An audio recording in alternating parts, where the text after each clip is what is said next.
ಶ್ರೀ ಗಣೇಶಾಯ ನಮಃ. ಶ್ರೀ ಸದ್ಗುರು ಸಾಯಿನಾಥಾಯ ನಮಃ. ಶ್ರೀ ಸಾಯಿ ಸಚ್ಚರಿತೆ 6ನೇ ಅಧ್ಯಾಯ.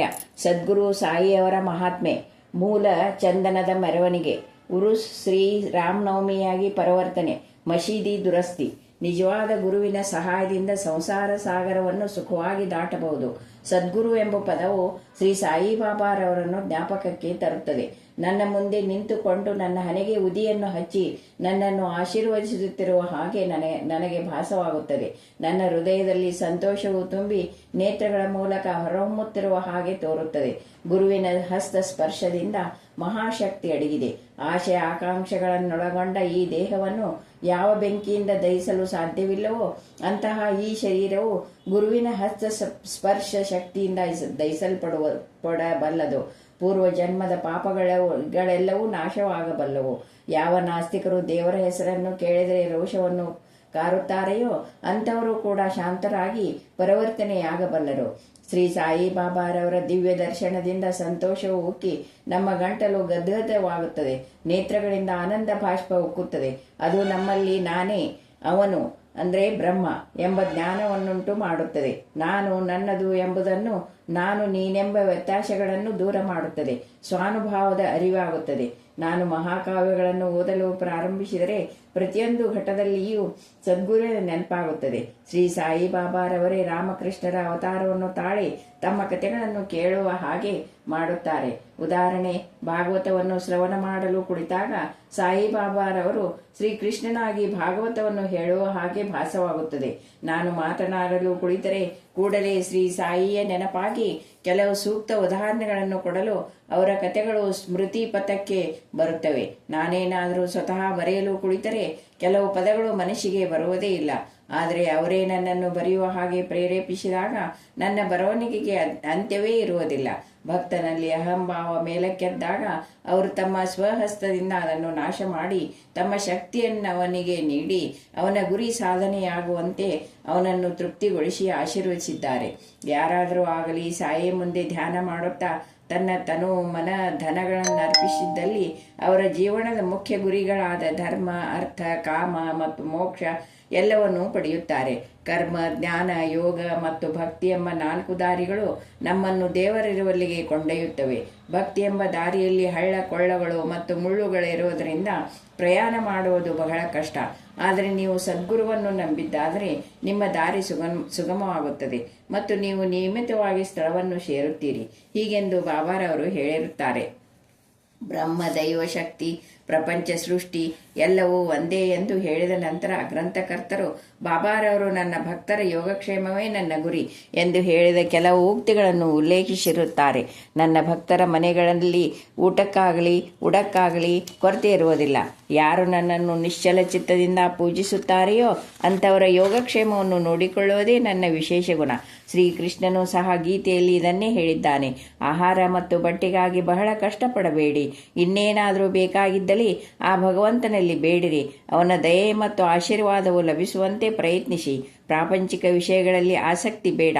ಪರಮಾತ್ಮನನ್ನು ಮನಸ್ಸಿನಲ್ಲಿ ಮೂಡಿಸಿಕೊಳ್ಳಿರಿ. ಪಂಚೇಂದ್ರಿಯಗಳೆಲ್ಲವನ್ನೂ ಒಂದುಗೂಡಿಸಿ ತ್ರೀಕರಣ ಶುದ್ಧಿಯಿಂದ ಆ ಪರಮಾತ್ಮನನ್ನು ಪೂಜಿಸಿರಿ. ಯಾವಾಗಲೂ ನಿಶ್ಚಲ ಚಿತ್ತದಿಂದ ನನ್ನನ್ನೇ ಸ್ಮರಿಸಿರಿ.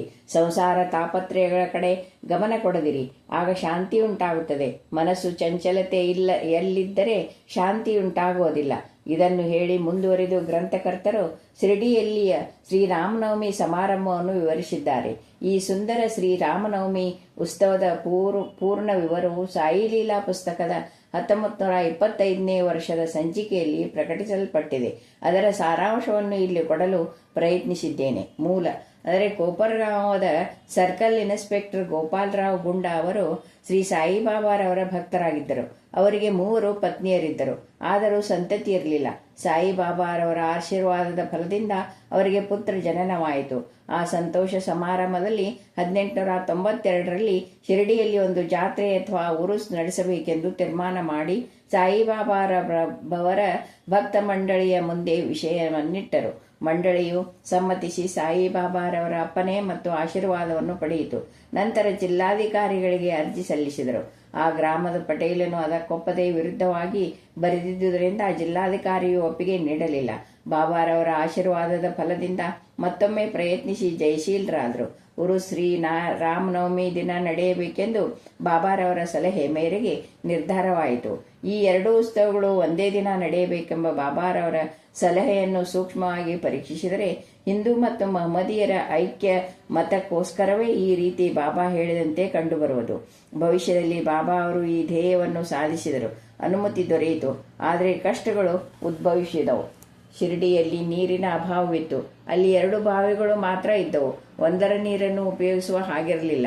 ಇನ್ನೊಂದರ ನೀರು ಸಹ ಅಷ್ಟು ಶುದ್ಧವಾಗಿರಲಿಲ್ಲ. ಬಾಬಾರವರು ಕೆಲವು ಪುಷ್ಪಗಳನ್ನು ಅದರೊಳಗೆ ಹಾಕಿದ್ದರಿಂದ ಅದರ ಉದಕವು ಶುದ್ಧವಾಯಿತು. ಆದರೂ ನೀರು ಸಾಕಾಗಲಿಲ್ಲ. ಆದ್ದರಿಂದ ತಾತ್ಯಾ ಪಾಟೀಲರು ಬೇರೆ ಕಡೆಯಿಂದ ನೀರನ್ನು ತರುವ ವ್ಯವಸ್ಥೆ ಮಾಡಿದರು. ತಾತ್ಕಾಲಿಕ ಅಂಗಡಿಗಳನ್ನು ನಿರ್ಮಿಸಿದರು. ಗೋಪಾಲರಾವ್ ಗುಂಡ ಅವರ ಸ್ನೇಹಿತರು ಸಹ ಸಂತತಿ ಇಲ್ಲದೆ ಕೊರಗುತ್ತಿದ್ದರು. ಅವರೂ ಸಹ ಬಾಬಾರವರಿಂದ ಆಶೀರ್ವದಿಸಲ್ಪಟ್ಟರು. ಆದ್ದರಿಂದ ಗೋಪಾಲರಾವ್ ಅವರು ಜಾತ್ರೆಯ ಮೆರವಣಿಗೆಗೆ ಒಂದು ಧ್ವಜವನ್ನು ತಯಾರು ಮಾಡಿಕೊಡುವಂತೆ ಪ್ರಾರ್ಥಿಸಿದರು. ಇನ್ನೊಂದು ಧ್ವಜ ಕೊಡಲು ನಾನಾ ಸಾಹೇಬ್ ಚಾಂದೋರ್ಕರ್ ಅವರಿಗೆ ಹೇಳಿದರು. ಈ 2 ಧ್ವಜಗಳನ್ನು ಮೆರವಣಿಗೆ ಮುಗಿದ ನಂತರ ಮಸೀದಿಯ 2 ಮೂಲೆಗಳಲ್ಲಿ ನೆಟ್ಟರು. ಇದು ಈಗಲೂ ನಡೆಯುತ್ತದೆ. ಚಂದನದ ಮೆರವಣಿಗೆ. ಈ ಜಾತ್ರೆಯಲ್ಲಿ ಇನ್ನೊಂದು ಮೆರವಣಿಗೆ ಆರಂಭವಾಯಿತು. ಚಂದನದ ಮೆರವಣಿಗೆ ನಡೆಸಬೇಕೆಂಬುದನ್ನು ಶ್ರೀ ಅಮೀರ್ ಸರ್ಕಾರ್ ದಲಾಲ್ ಎಂಬುವರು ಹೇಳಿದರು. ಮುಸ್ಲಿಂ ಸಾಧುಗಳ ಗೌರವಕ್ಕಾಗಿ ಈ ಥರದ ಮೆರವಣಿಗೆ ಮಾಡೋದು ಅವರ ಸಂಪ್ರದಾಯ. ಗಂಧದ ಪುಡಿಯನ್ನು ತಟ್ಟೆಯಲ್ಲಿರುವ ಅಗ್ನಿಗೆ ಹಾಕಿ ಆ ಧೂಪವನ್ನು ವಾದ್ಯ ಮೊದಲಾದವುಗಳ ಸಹಿತ ಮೆರವಣಿಗೆ ಮಾಡಿ ನಂತರ ಮಸೀದಿಗೆ ತಂದರು. ಈ ಕೆಲಸವು ಮೊದಲ 3 ವರ್ಷಗಳವರೆಗೆ ಶ್ರೀ ಅಮೀರ್ ಸರ್ಕಾರ್ ಅವರಿಂದ ಸಾಂಗವಾಗಿ ನೆರವೇರಿಸಲ್ಪಟ್ಟಿತು. ನಂತರ ಅವರ ಪತ್ನಿಯು ಅದನ್ನು ಮುಂದುವರಿಸಿದರು. ಈ ರೀತಿ ಹಿಂದೂಗಳಿಂದ ಧ್ವಜದ ಮೆರವಣಿಗೆಯು, ಮುಸಲ್ಮಾನರಿಂದ ಗಂಧದ ಮೆರವಣಿಗೆಯು ಜೊತೆಯಲ್ಲಿಯೇ ಯಾವುದೊಂದು ಆತಂಕವಿಲ್ಲದೆ ನಡೆದವು. ಈಗಲೂ ನಡೆಯುತ್ತವೆ. ಶ್ರೀ ಬಾಬಾರವರ ಭಕ್ತರಿಗೆ ಅದೊಂದು ಮಹಾದಿನ. ಸರ್ವರು ಮೆರವಣಿಗೆಯಲ್ಲಿ ಭಾಗವಹಿಸಿ ಮೆರವಣಿಗೆ ಸಾಂಗವಾಗಿ ನೆರವೇರಿತು. ಹೊರಗಿನ ವ್ಯವಸ್ಥೆಯನ್ನು ತಾತ್ಯಾ ಕೋತೆ ಪಾಟೀಲರು ಮತ್ತು ಒಳಗಿನ ವ್ಯವಸ್ಥೆಯನ್ನು ಶ್ರೀಮತಿ ರಾಧಾಕೃಷ್ಣ ಮಾಯಿಯು ಬಹಳ ಚೆನ್ನಾಗಿ ನೋಡಿಕೊಂಡರು. ಈ ವ್ಯವಸ್ಥೆಗಳನ್ನು ಮಾಡುವಾಗ ರಾಧಾಕೃಷ್ಣ ಮಾಯಿಯ ಮನೆ ಜನಕೋಟಿಯಿಂದ ತುಂಬಿರುತ್ತಿತ್ತು. ಅವಳ ಇನ್ನೊಂದು ಉತ್ತಮ ಕೆಲಸವೆಂದರೆ ಮಸೀದಿಯನ್ನು ಚೆನ್ನಾಗಿ ತೊಳೆದು ಶುಚಿಯಾಗಿಡುತ್ತಿದ್ದುದು. ಬಡವರಿಗೆ ಅನ್ನದಾನ ಮಾಡೋದೆಂದರೆ ಬಾಬಾ ಅವರಿಗೆ ಪಂಚಪ್ರಾಣ. ಈ ಅಡಿಗೆ ಕೆಲಸವನ್ನು ಸಹ ಶ್ರೀಮತಿ ರಾಧಾಕೃಷ್ಣ ಮಾಯಿಯೇ ನೋಡಿಕೊಳ್ಳುತ್ತಿದ್ದಳು. ಇದರಲ್ಲಿ ಅನೇಕ ಧನಿಕರಾದ ಭಕ್ತರು ಸಹ ಭಾಗವಹಿಸುತ್ತಿದ್ದರು. ಗುರು ಶ್ರೀ ರಾಮನವಮಿಯಾಗಿ ಪರಿವರ್ತನೆ. ಈ ರೀತಿಯಾದ ಸಂಭ್ರಮವು ಸುಮಾರು 1912 ತನಕ ನಡೆಯಿತು. ನಂತರ ಸ್ವಲ್ಪ ಬದಲಾವಣೆ ಹೊಂದಿತು. ಆ ವರ್ಷ ಶ್ರೀ ಕೃಷ್ಣರಾವ್ ಜಗದೀಶ್ವರ ಭೀಷ್ಮ ಎಂಬ ಭಕ್ತರು ದಾದಾ ಸಾಹೇಬ್ ಕಾಪರಡೆಯವರೊಡನೆ ಜಾತ್ರೆಯಲ್ಲಿ ಭಾಗವಹಿಸಲು ಹಿಂದಿನ ದಿನವೇ ಬಂದು ದೀಕ್ಷಾವಾಡಾದಲ್ಲಿ ತಂಗಿದ್ದರು. ಜಗದೀಶ್ವರ ಭೀಷ್ಮರವರು ಸಾಯಿ ಸಗುಣೋಪಾಸನ ಎಂಬ ಕೃತಿಯ ಗ್ರಂಥಕರ್ತರು. ಶ್ರೀ ಲಕ್ಷ್ಮಣರಾವ್ ಕಾಕಾ ಮಹಾಜನಿ ಅವರು ಪೂಜಾ ಸಾಮಗ್ರಿಗಳನ್ನೇ ಮಸೀದಿಗೆ ಹೋಗುತ್ತಿರುವುದನ್ನು ನೋಡಿದ ಭೀಷ್ಮರವರಿಗೆ ಇಲ್ಲಿ ಶ್ರೀರಾಮನವಮಿ ದಿವಸವೇ ಉರುಸ್ ಜಾತ್ರೆ ನಡೆಯುವುದನ್ನು ಗಮನಿಸಿದರೆ ಇದು ದೈವ ಸಂಕಲ್ಪವೆಂದೇ ತೋರುತ್ತದೆ. ಹಿಂದೂಗಳಿಗೆ ಶ್ರೀರಾಮನವಮಿ ಬಹು ಪೂಜ್ಯವಾದ ಮತ್ತು ವಿಶೇಷವಾದ ದಿನ. ಆದ್ದರಿಂದ ನಾವು ಇಲ್ಲಿ ಶ್ರೀರಾಮನು ಹುಟ್ಟಿದ ಹಬ್ಬವನ್ನು ಏಕೆ ಆಚರಿಸಬಾರದು ಎಂಬ ಭಾವನೆ ಹೊಳೆಯಿತು. ಕಾಕಾ ಮಹಾಜನೆಯವರಿಗೆ ಅದನ್ನು ತಿಳಿಸಿದರು. ಅವರಿಗೂ ಒಪ್ಪಗೆಯಾಯಿತು. ಆದರೆ ಆ ದಿನ ದೇವರ ಕೀರ್ತನೆಯನ್ನು ಹಾಡುವ ಹರಿದಾಸರೇ ಒಂದು ದೊಡ್ಡ ಸಮಸ್ಯೆ ಆಗಿತ್ತು. ಆಗ ಭೀಷ್ಮರವರೇ ತಾವು ಬರೆದಿರುವ ರಾಮಾಖ್ಯಾನವನ್ನು ಕೀರ್ತನೆ ಮಾಡುವುದಾಗಿ ಮುಂದೆ ಬಂದರು. ಕಾಕಾ ಮಹಾಜನಿಯವರು ಹಾರ್ಮೋನಿಯಂ ನುಡಿಸಲೊಪ್ಪಿದರು. ರಾಧಾಕೃಷ್ಣ ಮಾಯಿಗೆ ಸುಂಟವಾಡ ಅಂದರೆ ಸಕ್ಕರೆ ಮತ್ತು ಶುಂಠಿ ಮಾಡಿ ಮಿಶ್ರಣ ಪ್ರಸಾದ ತಯಾರಿಕೆ ವಹಿಸಿದರು. ಈ ಅನುಕೂಲತೆಗಳನ್ನೆಲ್ಲ ಸಿದ್ಧಪಡಿಸಿಕೊಂಡು ಬಾಬಾರವರ ಅನುಜ್ಞೆ ಪಡೆಯಲು ಮಸೀದಿಗೆ ಹೊರಟರು.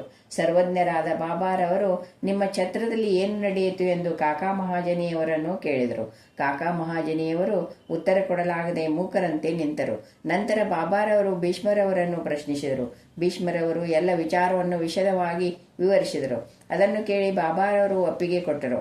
ಆಗ ಸರ್ವರು ಆನಂದ ಭರಿತರಾಗಿ ಶ್ರೀರಾಮನವಮಿ ಹಬ್ಬಕ್ಕೆ ಬೇಕಾದ ವಸ್ತುಗಳನ್ನು ಅಣಿಮಾಡತೊಡಗಿದರು. ಮಸೀದಿಯನ್ನೆಲ್ಲ ಶೃಂಗರಿಸಿದರು. ರಾಧಾಕೃಷ್ಣ ಮಾಯಿಯು ತೊಟ್ಟಿಲನ್ನು ಶೃಂಗರಿಸಿ ಬಾಬಾರವರ ಪೀಠದ ಮುಂದೆ ಇಟ್ಟಳು. ಜಯಂತಿಯು ಕಾರ್ಯಕಲಾಪಗಳು ಆರಂಭವಾದವು. ಭೀಷ್ಮರವರು ಕೀರ್ತನೆ ಮಾಡಲು ಎದ್ದು ನಿಂತರು. ಆಗ ಬಾಬಾರವರು ಮಹಾಜನಿಯವರಿಗೆ ಕರೆ ಕಳಿಸಿದರು. ಆಗ ಮಹಾಜನಿಯವರು ಬಾಬಾ ಈ ಉತ್ಸವ ಮಾಡಲು ಒಪ್ಪುವರೋ ಅಥವಾ ಇಲ್ಲವೋ ಎಂಬ ಸಂದೇಹದಿಂದ ಅವರ ಬಳಿ ಬಂದು ನಿಂತರು. ಆಗ ಬಾಬಾರವರು ಇದೇನು ಸಂಭ್ರಮ, ಇಲ್ಲೇಕೆ ತೊಟ್ಟಿಲನ್ನು ಕಟ್ಟಿರುವಿರಿ ಎಂದು ಕೇಳಲು ಭೀಷ್ಮರವರು, ಇಂದು ಶ್ರೀರಾಮನವಮಿ, ಭಗವಾನ್ ಶ್ರೀರಾಮನ ಜನ್ಮದಿನ, ಆದ್ದರಿಂದಲೇ ಈ ತೊಟ್ಟಿಲು, ಈ ಸಮಾರಂಭ ಎಲ್ಲವೂ ಎಂದು ಉತ್ತರಿಸಿದರು. ಇದನ್ನು ಕೇಳಿದ ಬಾಬಾರವರು ಮಹಾಜನಿಯವರಿಗೆ ಒಂದು ಹಾರವನ್ನು ಹಾಕಿ ಭೀಷ್ಮರವರಿಗೆ ಹಾಕಲು ಮತ್ತೊಂದು ಹಾರ ತರಲು ಹೇಳಿ ಕಳಿಸಿದರು. ನಂತರ ಕೀರ್ತನೆ ಆರಂಭವಾಯಿತು. ಕೀರ್ತನೆ ಮುಗಿದ ನಂತರ ಜೈರಾಮ್ ಜೈರಾಮ್ ಎಂಬ ನಾಮಘೋಷವು ನಭೋಮಂಡಲವನ್ನು ಮುಟ್ಟಿತು. ಗುಲಾಲ ಎರಚಿದರು. ಗುಲಾಲ ಪುಡಿ ಬಾಬಾ ಅವರ ಕಣ್ಣುಗಳಲ್ಲಿ ಬಿದ್ದುದರಿಂದ ಅವರು ಕೋಪೋದ್ರೇಕದಿಂದ ಗರ್ಜಿಸಿದರು. ಎಲ್ಲರೂ ಭಯಭೀತರಾಗಿ ಓಡಲು ಆರಂಭಿಸಿದರು. ಅವರ ಭಕ್ತರಾದ ಕೆಲವರು ಬಾಬಾರವರ ಪ್ರಕೋಪವು ಅವರ ಆಶೀರ್ವಾದ ರೂಪವಾದುದೆಂದು ಮನಗಂಡಿದ್ದರು. ಶ್ರೀರಾಮನು ಜನಿಸಿದಾಗ ರಾವಣನು ಮತ್ತು ಅವನ ಪರಿವಾರವು ನಾಶವಾಗುವ ಸಂದರ್ಭ ಒದಗಿದುದರಿಂದ ಬಾಬಾರವರು ಕೋಪಗೊಂಡಿದ್ದು ಸರಿಯಾದದ್ದು ಎಂದು ತೋರುತ್ತದೆ. ಮತ್ತು ಯಾವುದಾದರೊಂದು ಹೊಸ ಕಾರ್ಯಕ್ಕೆ ತೊಡಗಿದಾಗ ಬಾಬಾ ಸಾಮಾನ್ಯವಾಗಿ ಈ ರೀತಿ ಮಾಡುವುದು ಸಹಜವಾಗಿತ್ತು. ಇದನ್ನು ಕಂಡ ರಾಧಾಕೃಷ್ಣ ಮಾಯಿಯವರು ಹೆದರಿ ಬಾಬಾರವರು ಎಲ್ಲಿ ತೊಟ್ಟಿಲನ್ನು ಮುರಿದು ಬಿಡೋರೋ ಎಂಬ ಅನುಮಾನದಿಂದ ಮಹಾಜನಿಯವರಿಗೆ ತೊಟ್ಟಿಲನ್ನು ಬಿಚ್ಚಿ ತರುವಂತೆ ಹೇಳಿದರು.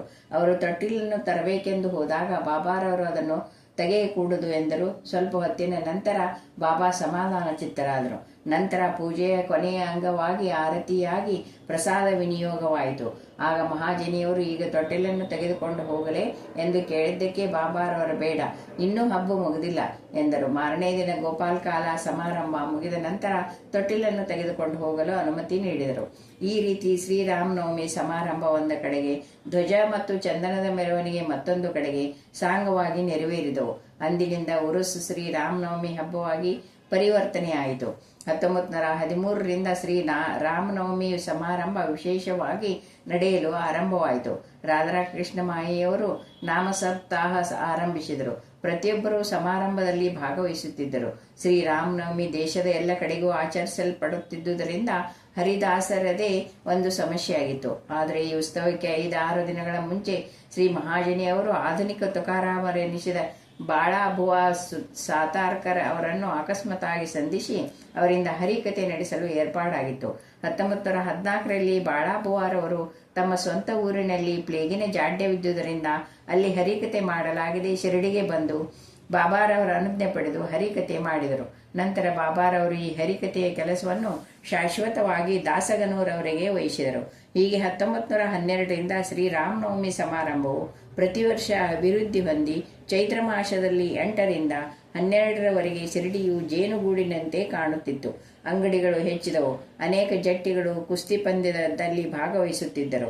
ಬಡಬಗ್ಗರಿಗೆ ಅನ್ನದಾನವೂ ಆರಂಭವಾಯಿತು. ರಾಧಾಕೃಷ್ಣ ಮಾಯಿ ಮತ್ತು ಇತರರ ಪರಿಶ್ರಮದಿಂದ ಶಿರಡಿಯು ಸಂಸ್ಥಾನವಾಗಿ ಮಾರ್ಪಾಡಾಯಿತು. ಸಾಮಾನು ಸರಂಜಾಮಗಳು ಹೆಚ್ಚಿದವು. ಅಶ್ವದಳ, ಪಲ್ಲಕ್ಕಿ, ರಥ, ಬೆಳ್ಳಿಯ ಅನೇಕ ಸಾಮಾನುಗಳು, ಪಾತ್ರೆಗಳು ಇತ್ಯಾದಿಯಾಗಿ ಎಲ್ಲವನ್ನು ಭಕ್ತಾದಿಗಳು ಸಮರ್ಪಿಸಿದರು. ಮೆರವಣಿಗೆಗೆ ಆನೆಗಳನ್ನು ಸಹ ಸಮರ್ಪಿಸಿದರು. ಆದರೆ ಬಾಬಾರವರು ಇವುಗಳ ಕಡೆಗೆ ಗಮನ ಕೊಡದೆ ಮೊದಲಿನಂತೆಯೇ ಇದ್ದರು. ಹಿಂದೂ ಮಹಮ್ಮದೀಯರು ಬಹಳ ಚೆನ್ನಾಗಿ ಕಲಿತು ಉತ್ಸವವನ್ನು ಸಾಂಗವಾಗಿ ನೆರವೇರಿಸುತ್ತಿದ್ದರು. ಮೊದಲು 5,000ರಿಂದ 7,000ವರೆಗೂ ಜನರು ಸೇರುತ್ತಿದ್ದರು. ಬರಬರುತ್ತಾ ಜನಸಂದಣಿ 75,000ಕ್ಕೆ ಏರಿತು. ಆದರೂ ಯಾವ ತರಹದ ಅಂಟು ರೋಗದ ಸುಳಿವಾಗಲಿ ಅಥವಾ ಗಲಿಬೆಗಳಾಗಲಿ ಆಗುತ್ತಲೂ ಇಲ್ಲ. ಮಸೀದಿಯ ದುರಸ್ತಿ. ಗೋಪಾಲರಾವ್ ಗುಂಡ ಅವರಿಗೆ ಮತ್ತೊಂದು ಮುಖ್ಯ ವಿಚಾರ ಹೊಳೆಯಿತು. ಉರುಸ್ ಹೇಗೆ ಆರಂಭಿಸಿದರೋ ಅದೇ ರೀತಿ ಮಸೀದಿಯ ದುರಸ್ತಿ ಕಾರ್ಯವನ್ನು ಕೈಗೊಳ್ಳಬೇಕೆಂದು ಅವರ ಮನಸ್ಸು ಮಾಡಿದರು. ಅದಕ್ಕೆ ಬೇಕಾದ ಸಿದ್ಧತೆಗಳನ್ನು ಮಾಡಿಕೊಂಡರು. ಬಾಬಾರವರು ಮೊದಲು ಅನುಮತಿ ನೀಡಲಿಲ್ಲ. ನಂತರ ಮಾಳ್ಸಾಪತಿಯವರ ಒತ್ತಾಯದಿಂದ ಬಾಬಾ ಒಪ್ಪಿದರು. ಈ ಕೆಲಸವು ನಾನಾ ಸಾಹೇಬ್ ಚಾಂದೋರ್ಕರ್ ಮತ್ತು ಕಾಕಾ ಸಾಹೇಬ್ ದೀಕ್ಷಿತ್ ಅವರಿಗೆ ಮೀಸಲಾಯಿತು. ಮಸೀದಿಯನ್ನು ಒಂದು ರಾತ್ರಿಯಲ್ಲಿ ಸರಿಪಡಿಸಿದರು. 1911ರಲ್ಲಿ ಸಭಾ ಮಂಟಪ ತಯಾರಾಯಿತು. ಮಸೀದಿಯ ಮುಂದಿನ ಬಯಲು ಬಹಳ ಚಿಕ್ಕದಾಗಿಯೂ ಅನಾನುಕೂಲವಾಗಿಯೂ ಇತ್ತು. ಕಾಕಾ ಸಾಹೇಬರು ಅದನ್ನು ವಿಸ್ತರಿಸಿ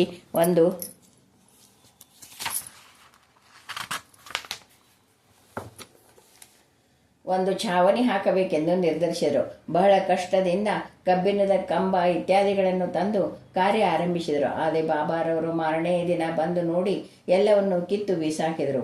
ಒಮ್ಮೆ ಬಾಬಾರವರು ಬಹಳ ಕೋಪಗೊಂಡು ಒಂದು ಕೈಯಿಂದ ಕಂಬವನ್ನು ಕೀಳುತ್ತಾ ಮತ್ತೊಂದು ಕೈಯಿಂದ ತಾತ್ಯಾ ಪಾಟೀಲರ ಕುತ್ತಿಗೆಯನ್ನು ಹಿಡಿದು ಹಿಸುಕಲು ಆರಂಭಿಸಿದರು. ತಾತ್ಯಾ ಪಾಟೀಲರ ರುಮಾನವನ್ನು ತೆಗೆದು ಅದಕ್ಕೆ ಬೆಂಕಿ ಹಚ್ಚಿ ಒಗೆದರು. ಈ ದೃಶ್ಯವನ್ನು ನೋಡಿ ಎಲ್ಲರಿಗೂ ಭಯವಾಯಿತು. ಬಾಬಾರವರು ತಕ್ಷಣವೇ ತಮ್ಮ ಕಿಸೆಯಿಂದ 1 ರೂಪಾಯಿಯನ್ನು ತೆಗೆದು ಬೀಸಾಕಿದರು. ತಾತ್ಯಾರವರಿಗೂ ಭೀತಿ ಉಂಟಾಯಿತು. ಅವರಿಗೆ ಏನಾಗೋದೋ ಎಂಬ ಶಂಕೆ ಜನರಲ್ಲಿ ಮೂಡಿತು. ಆದರೆ ಮುಂದೆ ಹೋಗಿ ಕೇಳಲು ಯಾರಿಗೂ ಧೈರ್ಯವಿರಲಿಲ್ಲ. ಭಾಗೋಜಿ ಶಿಂದೆಯವರು ಸ್ವಲ್ಪ ಧೈರ್ಯ ಮಾಡಿ ಮುಂದೆ ಬರಲು ಬಾಬಾ ಅವರನ್ನು ತಳ್ಳಿದರು. ಶ್ಯಾಮ್ ಅವರಿಗೂ ಇದೇ ಗತಿಯಾಯಿತು. ಈ ರೀತಿ ಯಾರು ಮುಂದೆ ಬಂದರೋ ಅವರೆಲ್ಲರಿಗೂ ಇದೇ ಗತಿಯಾಯಿತು. ನಂತರ ಸ್ವಲ್ಪ ಹೊತ್ತಿನ ಮೇಲೆ ಬಾಬಾ ಶಾಂತರಾದರು. ಒಬ್ಬ ಅಂಗಡಿಯವನಿಂದ ಜರ್ತಾರಿ ಪೇಟ ತರಿಸಿ ಅದನ್ನು ತಾವೇ ಸ್ವತಃ ತಾತ್ಯಾ ಪಾಟೀಲರ ತಲೆಗೆ ಸುತ್ತಿದರು. ಇದನ್ನು ನೋಡಿ ಎಲ್ಲರೂ ಅಚ್ಚರಿಗೊಂಡರು. ಬಾಬಾರವರ ಈ ನಡತೆಗೆ ಕಾರಣ ಗೊತ್ತಾಗಲಿಲ್ಲ. ಕೆಲವು ಸಲ ಬಾಬಾರವರು ಶಾಂತಿಯಿಂದ ಎಲ್ಲರೊಡನೆಯೂ ಮಾತುಕತೆಗಳನ್ನು ನಡೆಸುತ್ತಿದ್ದರು. ಕೆಲವು ವೇಳೆ ಕೋಪಗೊಂಡು ಉದ್ರಿಕ್ತರಾಗುತ್ತಿದ್ದರು. ಮುಂದಿನ ಅಧ್ಯಾಯದಲ್ಲಿ ಶ್ರೀ ಸಾಯಿಬಾಬಾರವರು ಮಹಮ್ಮದಿಯರೋ ಅಥವಾ ಹಿಂದುವೋ ಎಂಬ ಪ್ರಶ್ನೆಯನ್ನು ಕೂಲಂಕಷವಾಗಿ ವಿವರಿಸುತ್ತೇನೆ. ಅವರ ಯೋಗಾಧ್ಯಯನ ಮತ್ತು ಯೋಗಶಕ್ತಿಯ ವಿವರವನ್ನು ಸಹ ಕೊಡುತ್ತೇನೆ. ಶ್ರೀ ಸಾಯಿ ಪ್ರಣಾಮ.